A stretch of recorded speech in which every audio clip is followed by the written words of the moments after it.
Muy bien, continuamos aquí en el programa, lo habíamos anticipado al principio.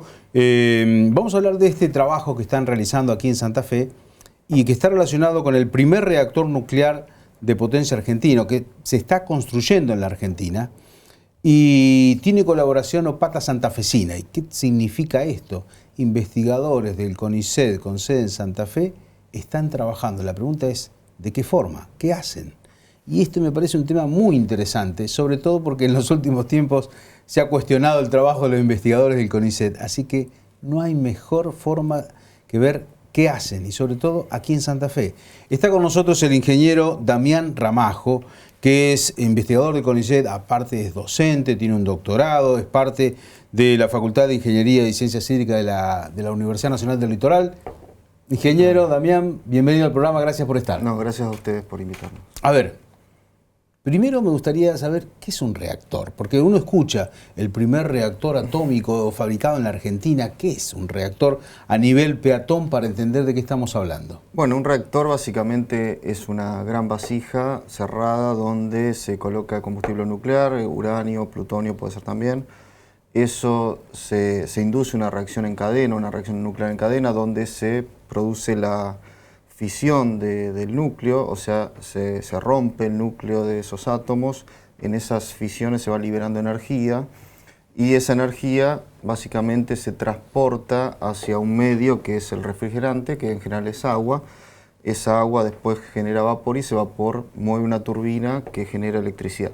Es un ciclo térmico que no se diferencia mucho de un ciclo térmico tradicional, salvo por el hecho de que en vez de tener una caldera que puede funcionar a gas o a carbón o a un combustible líquido, lo que hace funcionar a través del calor que libera esa reacción nuclear. Ahora, es posible que mucha gente haya escuchado hablar de Atucha 1, Atucha 2, las plantas que están así en Zárate y demás. ¿Y qué relación tiene esto con lo que ya conocemos? O básicamente, ¿por qué esto es de construcción nacional? ¿Cuál es la diferencia con esos reactores? Bueno, Atucha 1, 2, Embalse son reactores, primero que fueron tecnologías extranjeras que fueron adquiridas ya hace varias décadas, se construyeron en el país con gran aporte del país, pero básicamente un diseño extranjero. El CAREN es un diseño puro de la CONEA que inició hace mucho, inició alrededor de los 80, yo no soy experto en la historia de esto porque no soy de la CONEA, pero en su momento era un reactor bastante innovador porque se trataba de que sea un reactor totalmente concentrado. Los reactores comunes tienen esa vasija donde está el combustible nuclear y después tienen una serie de sistemas accesorios o laterales, como por ejemplo las bombas, los generadores de vapor, todos los sistemas auxiliares que están por fuera de esa vasija. El CAREN tiene todo adentro, tiene los generadores de vapor adentro, no tiene bombas, que esa es una de las grandes cosas diferentes, o sea, la circulación del fluido es a través de convección natural, no hay convección forzada por bombas, y además tiene todo incorporado adentro, lo cual le da cierta margen de seguridad que las otras plantas no tienen. Más allá de eso, lo que se trata es de generar reactores que se llaman modulares, donde uno no busca generar un reactor de gran potencia, sino muchos reactores pequeños de baja potencia que puedan trabajar en paralelo. Entonces uno podría, en el caso de llegar a un diseño comercial del CAREN, construir este reactor, por ejemplo, en una fábrica, sí, trasladarlo al lugar donde se lo va a instalar y generar una construcción mucho más rápida y más estandarizada que la que tiene una planta tradicional, donde todo hay que hacerlo en el lugar. Ahora, y esto, la capacidad operativa, de infraestructura, técnica, mano de obra, ¿está en la Argentina todo esto? Es todo nacional, sí, es todo nacional. Hay gran participación de, por ejemplo, IMSA en Mendoza. Hay varias fábricas que ya trabajan haciendo componentes nucleares para las Atuchas, para Embalse, y tienen mucha experiencia. Está también INVAP. INVAP trabaja mucho en este reactor. Tiene gran parte del mecanizado de las piezas más complejas y demás. O sea, no solo el diseño es nacional, también la construcción es nacional. De hecho, hasta donde yo sé, es todo nacional. Se va a requerir, por ejemplo, algunos ensayos en el extranjero, pero básicamente es porque no tiene sentido generar test tan complejos a nivel nacional para un solo reactor. Entonces eso sí se va a tercerizar. ¿Y dónde entra la pata de ustedes? ¿Por qué los investigadores del CONICET acá en Santa Fe tienen participación en este proyecto? Bueno, nosotros fuimos buscados, nosotros tenemos mucha experiencia en lo nuclear. Desde hace más o menos 13 años trabajamos para la Autoridad Regulatoria Nuclear en el licenciamiento de las centrales de potencia, ¿sí? Atucha 2, Embalse y ahora, bueno, en la parada que se está haciendo en Atucha 1. Entonces eso nos dio todo un background de conocimiento que probablemente otros grupos no tenían. Y a eso se suma que nosotros somos el instituto probablemente más grande en mecánica computacional del país, el CIMEC. Mecánica computacional. Sí, simulación de, Sí. por ejemplo, mecánica de fluidos, mecánica de sólidos. O sea, si yo quiero saber, por ejemplo, qué le ocurre a un fluido que se está transportando en una cañería, Sí. lo puedo simular con la computadora. Antes eso se hacía por experimentación, yo tenía que hacer una instalación compleja, Sí. instrumentarla, medir y sacar las conclusiones de lo que pasaba. Testeaban Ahora, todo, digamos, con las cosas ahí. claro, ¿Y ustedes lo hacen? nosotros lo eso? hacemos con la computadora. ¿Y ese software está ideado acá o cómo es? No, en general lo que usamos son software desarrollados a nivel mundial. De hecho, Sí. nosotros en mi grupo usamos un software abierto, libre, que se llama OpenFOAM, del cual no tenemos que pagar licencia y que se utiliza en gran parte del mundo y por muchos investigadores y también en las empresas, con lo cual es muy confiable y bueno, tenemos ya cierta experticia en ese software, más de 10 años utilizándolo, y es lo que nosotros aplicamos para la parte de mecánica de fluidos. Hay otro software para mecánica de sólidos, Ajá. hay un montón de paquetes de O sea que ustedes son especialistas en eso. Somos ¿Y por eso los especialistas. contratan o cómo llegan a este Sí, proyecto? llegan a nosotros a través de contactos previos que teníamos con RN y gente que de la RN emigró a la CONEA y cuando requirió este tipo de estudios nos lo pide a nosotros.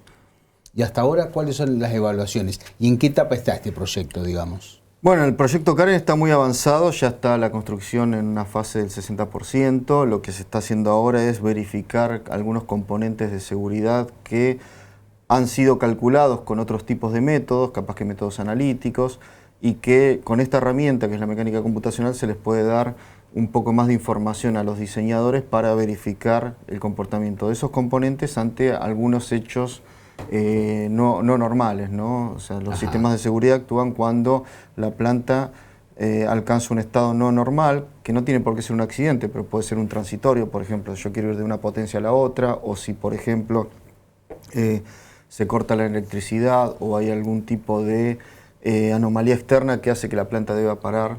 El problema de los reactores nucleares básicamente es que a diferencia de por ejemplo, de un motor que yo lo apago y se apagó, el reactor cuando se apaga en realidad nunca se apaga del todo, sino que queda una potencia de decaimiento que es un 5% de la potencia total. Si yo no tengo sistemas de seguridad y sistemas que remuevan ese calor que se sigue generando en el reactor, ahí es donde aparecen los problemas. Por eso es tan importante estudiar no solo la operación normal, sino todas las transientes operacionales y demás. ¿Y esta experiencia del reactor nuclear argentino, esto después tiene un fin comercial? La idea es que sí. ¿Esa es la salida, digamos? La idea es que sí. O sea, el reactor nace, la CONEA lo idea en su momento como un reactor innovador. De hecho, en los 80 fue uno de los reactores, o una de las ideas primogénitas de este tipo de reactores modulares.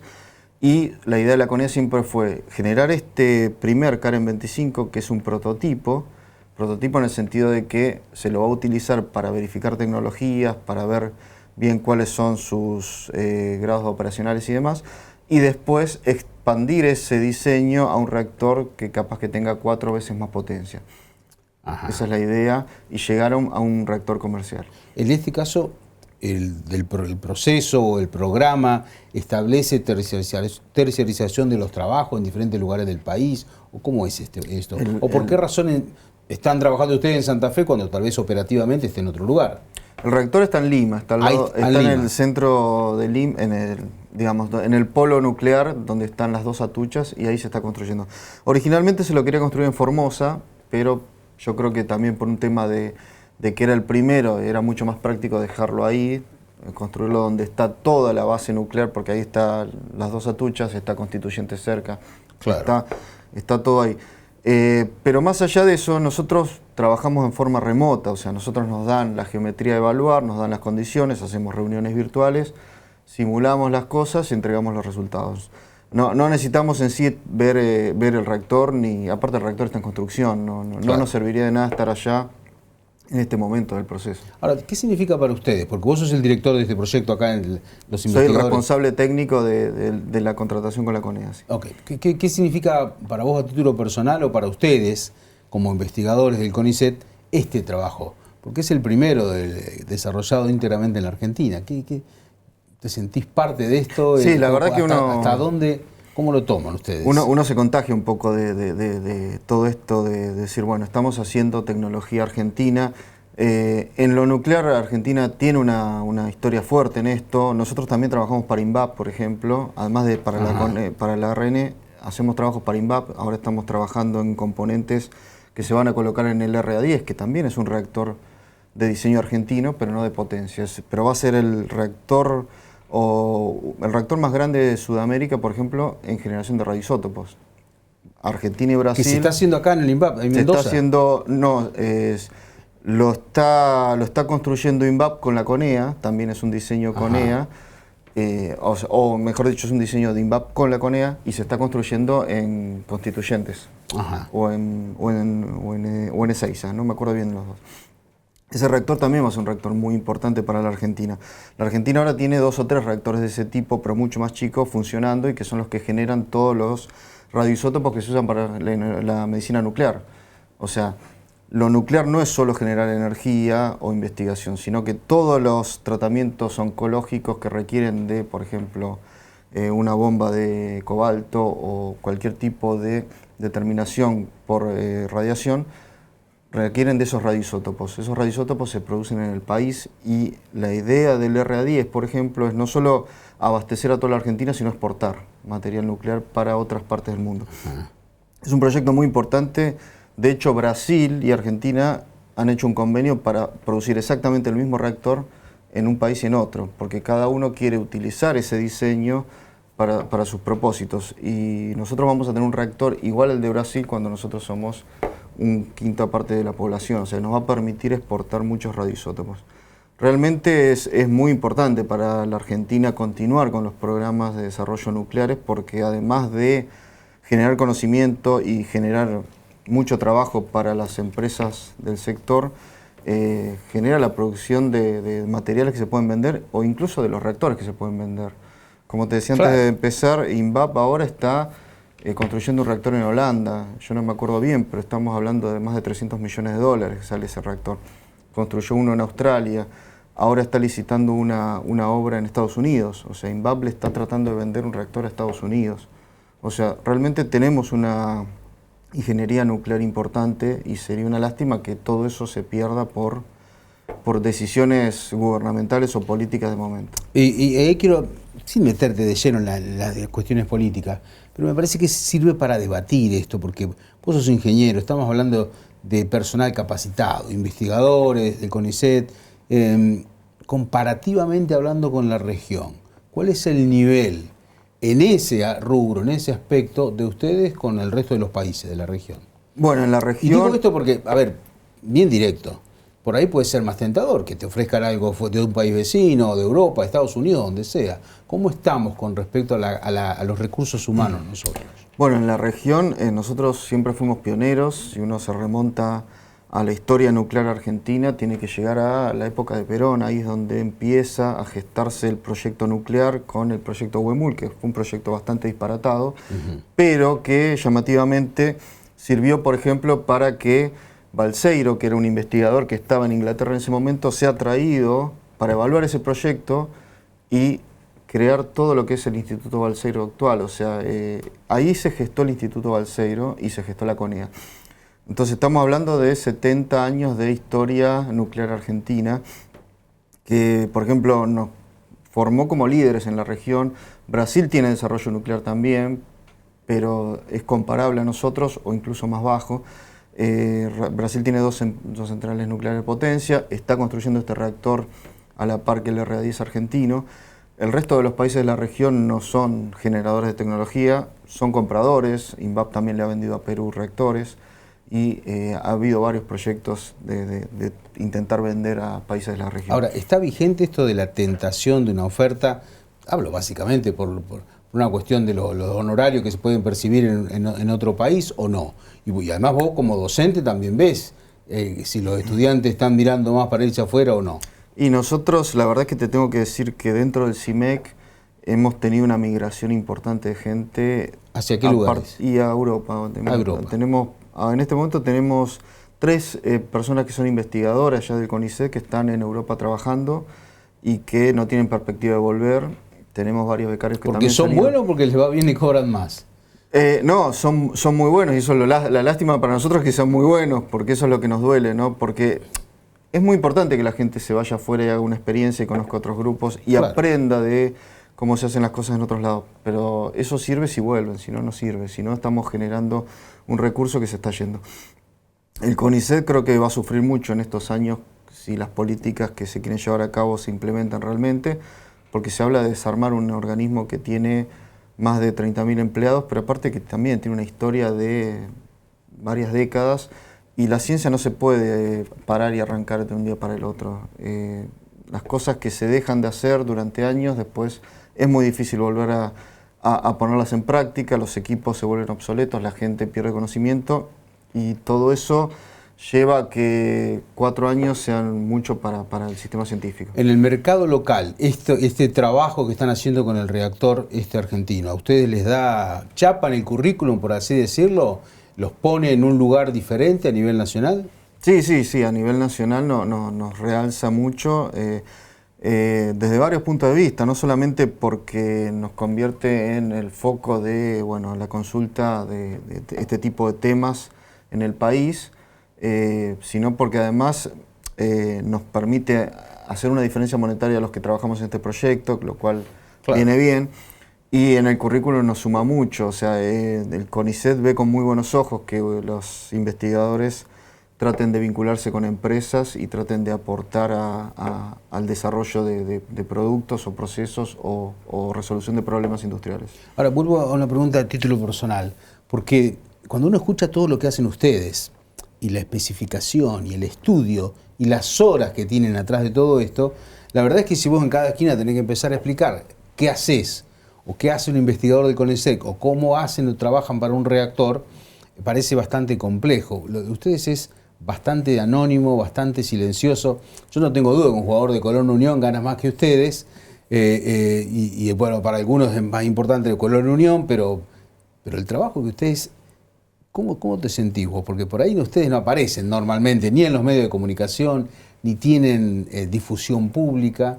El hecho del anonimato, el silencio, incluso que imagino que hasta la propia familia hay que explicarle a veces qué hace papá o qué hacen ustedes. ¿Cómo lo tomás vos? No, a ver, nosotros, la persona que trabaja en el CONICET nunca piensa tratar de ser una persona mediática, ni hay algunos divulgadores científicos que son muy importantes. Pero lo que, te voy a ser sincero, lo que más nos afecta a nosotros no es no estar en los medios o no cobrar lo mismo que un jugador de Colón. Te diría que no cobramos ni lo mismo que el que le da el agua al jugador de Colón. Lo que más nos molesta es que de pronto muchas veces no somos tenidos en cuenta a la hora de tomar decisiones que son importantes para la vida. Que no los consultan. Civil, no nos consultan. Y eso es muy llamativo. Te tengo que dar el caso, por ejemplo, de un investigador nuestro que se está por ir a emigrar a Noruega, un investigador muy formado, está casi en la categoría más alta del CONICET. ¿Acá de la UNL? Y él en enero se va a ir del país. Y básicamente él se formó en varios temas, pero uno de los que más se formó fue en la eficiencia energética de edificios.